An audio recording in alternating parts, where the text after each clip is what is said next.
ওমরা পালনকালে বাংলাদেশের জন্য দোয়া করলেন সাকিব আল হাসান। আল্লাহ বাংলাদেশকে হেফাজত করুন।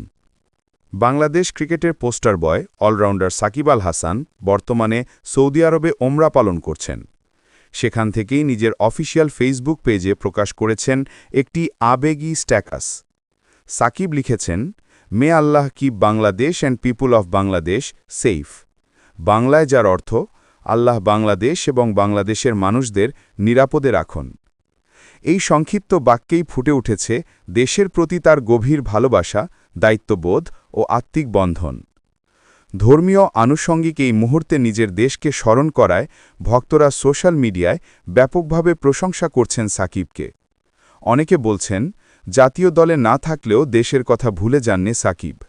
আবার কেউ লিখেছেন, একজন সত্যিকারের দেশপ্রেমিকের পরিচয় দিয়েছেন তিনি। জানা গেছে, ব্যস্ত ক্রিকেট সূচির ফাঁকে এবার পরিবারসহ কিছু সময়ের জন্য সৌদি আরবে রয়েছেন এই বিশ্বসেরা অলরাউন্ডার। হজ ও ওমরা মুসলিম ধর্মাবলম্বীদের জন্য অত্যন্ত গুরুত্বপূর্ণ ইবাদত। সেখানে দাঁড়িয়ে বাংলাদেশের জন্য দোয়া করায় বিশ্বব্যাপী বাংলাদেশি কমিউনিটি উচ্ছ্বসিত। বিশেষজ্ঞরা বলছেন, সাকিবের মতো আন্তর্জাতিক তারকাদের এমন মানবিক বার্তা সামাজিকভাবে বড় প্রভাব ফেলে এবং তরুণদের অনুপ্রাণিত করে। শেষে আবারও উল্লেখ করা প্রয়োজন, সাকিব আল হাসানের এই দোয়া শুধু একজন ক্রিকেটারের দোয়া নয়, এটি একজন দেশপ্রেমিক নাগরিকের হৃদয়ের চাওয়া।